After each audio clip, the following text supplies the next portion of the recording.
పరిసరాల పరిశుభ్రత, మూఢనమ్మకాలు,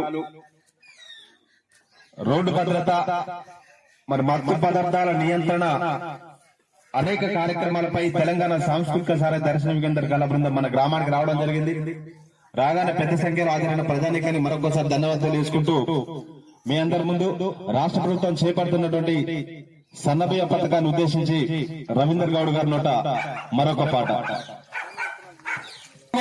వచ్చింది సన్నా బియ్యం పథకము, కడుపులో ఆకలి తీర్చింది కమ్మని ఆహారము. పేదల వరమై వచ్చింది సన్నా బియ్యం పథకము, కడుపులో